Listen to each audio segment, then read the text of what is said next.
Hey everyone, and welcome back to The Explainer. Okay, so today we're diving into this truly fascinating modern dark fable. And honestly, it starts off feeling a lot like your classic fairy tale, but man, it spirals really quickly into this intense, dark commentary on wealth, humanity, and, well, it actually has this wild, reality-bending twist right at the very end. We're going to break down this whole narrative step by step just to see what literally happens when people decide to trade their very souls for superficial riches. Right off the bat, I want you to ask yourself a pretty heavy question. What would you actually trade for infinite wealth? It's a crazy dilemma, right? I mean, we've all probably joked around about what we'd do for $1,000,000, but in our story today, this is the literal, real-world choice faced by these villagers. They get this guaranteed path to unimaginable riches, but the toll it takes, it's absolute. So as we go through this explainer, just keep this concept in the back of your mind, because it's really the beating heart of everything we're about to explore today. All right, let's get into it. So, looking from the outside, this village is basically a glittering paradise. We're talking grand mansions, literally golden cars everywhere. But this outward perfection, it masks a really chilling reality. The residents here have traded away their actual emotions. There's zero joy in their lives. Nobody smiles, nobody laughs at all. In exchange for all this flashy stuff, their hearts have just turned to stone. They are incredibly rich, for sure, but they're also terrifyingly hollow inside. So you're probably wondering, how did they even get this way? Well, the source material lays out this very specific supernatural timeline. Deep in a dense forest, right next to this old withered tree, there's a mysterious black mirror. And the rules are super strict. At exactly 3 a.m., a villager has to stand in front of it and surrender their deepest troubles or emotions. Some people literally sold their ability to sleep. Others sold their happiness, and some even traded away their fear. And by 6 a.m., they wake up with millions. But they're completely stripped of the very human experiences they left at the glass. But, you know, every dark fable needs a protagonist. Enter Thung Thung. Now, his situation is absolutely dire. He lives with his wife and their 1-year-old child, and they don't have a single penny to their name. They are frequently going to bed starving, and what makes this whole thing just brutal for him is the immense social pressure. These stone-hearted, wealthy villagers are constantly mocking him. They casually tell him, hey, just go to the forest, give an emotion to the mirror, and get rich like the rest of us. It's like high school peer pressure, but with your soul on the line.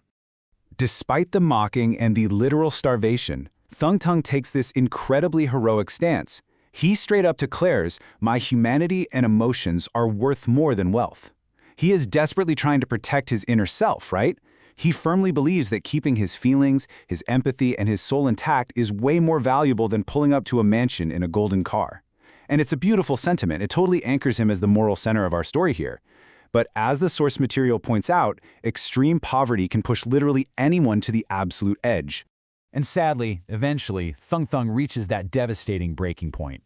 One day, he comes home from work and finds his wife so completely overcome by starvation that she is literally eating dirt from the ground. I mean, just imagine that. It completely shatters him. He actually starts to question the whole value of his humanity, if holding on to it means watching his family die of hunger. This visceral, heartbreaking moment with his wife, that's what finally forces him out the door and straight into the dark forest. The narrative then drops us right into the midnight ritual. Thung Thung approaches that old tree in the dead of night. But you guys, this isn't just some normal reflective surface. The source describes this terrifying, pulsating red light glowing from deep inside the dark glass of the mirror. The atmosphere is just dripping with dread. He's standing right at the threshold of losing his soul, staring into this artifact that has already swallowed the humanity of his entire village. And suddenly, a voice echoes out from that glowing red glass.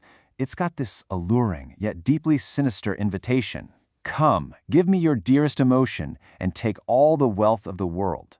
You see, the mirror is actively trying to feed on whatever pure human sentiment Thung Thung has left in him. It doesn't care at all about his suffering. It literally only cares about the transaction, a soul for gold. But here is where things shift. Thung Thung doesn't offer his joy or his ability to sleep like everybody else did. He just breaks down and begins to weep. He tells the mirror that he has absolutely nothing left to give, except the deep, raw pain of his poverty and his tears. Instead of asking for millions or a golden car, he simply begs for one single meal just to save his family. And as his tears physically hit the dirt, the ritual is triggered. And then, a massive subversion of expectations. Boom! The glass violently shatters into a million pieces. But unlike all those other villagers' rituals, no gold appears. There's no immense wealth granted. Instead, this terrifying tornado of thick, black smoke erupts from the broken shards. You see, Thung Tung's offering of pure, unadulterated suffering didn't trigger some financial transaction. Actually, it triggered something far more ancient and far more dangerous that had been locked away. And this brilliantly illustrates the true nature of this artifact. It wasn't some magical, wealth-granting genie at all. The source reveals that the mirror was actually a prison for an entity known as Raystar, this fierce, hungry, malevolent spirit. It had been trapped inside the glass for years, specifically waiting to feed on the human who possessed the absolute most pain. Thung Thung's deep sorrow? That was the exact key the spirit needed to finally break free. From here, the narrative just escalates rapidly. That black smoke of Raystar's spirit swirls through the air and violently invades Thung Thung's body, possessing him completely. And the source material notes this terrifying physical transformation. The exact moment the spirit takes control, Thung Tung's entire body turns a solid, glowing, golden color. It's crazy irony, right? The man who refused the golden cars has now literally been turned into a golden vessel of pure destruction himself. So, by the next morning, total chaos erupts. The possessed Thung has grown into this giant, hulking figure, and he just starts unleashing absolute carnage on the village. With these single, massive blows, he's turning the grand mansions of the greedy, stone-hearted rich people into complete ash. The wealth they sacrificed their souls for is literally being decimated by the physical manifestation of the poverty and pain they ignored. It is some intensely dark poetic justice playing out in real time. Just as the village is teetering on the brink of total annihilation, we hit the climax. A mystical elder, referred to in the source as a Baba, suddenly appears out of nowhere. Wielding this magical shield, he steps right into the path of the giant golden Thung Thung. He stops the destruction dead in its tracks and screams out, demanding that the malevolent spirit, Raystar, leave this innocent man's body at once. He demands to know what the spirit actually needs to be satisfied. Okay, now here's where the source material throws a massive, fourth-wall-breaking meta-twist at us. The giant Thung Thung actually begins to shrink down. A horrific laugh echoes out, and in this heavy, terrifying voice, the spirit responds to the elder. It says, "I will not leave him until the people watching this explainer quietly press the subscribe and like button." No way, right?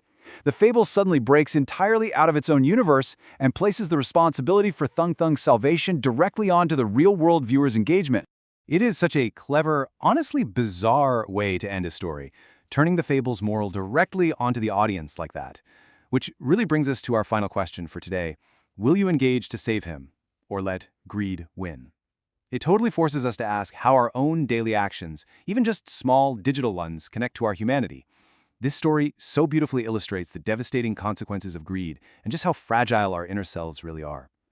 Keep Thung Thung and that black mirror in mind the next time you consider what you're willing to trade for success.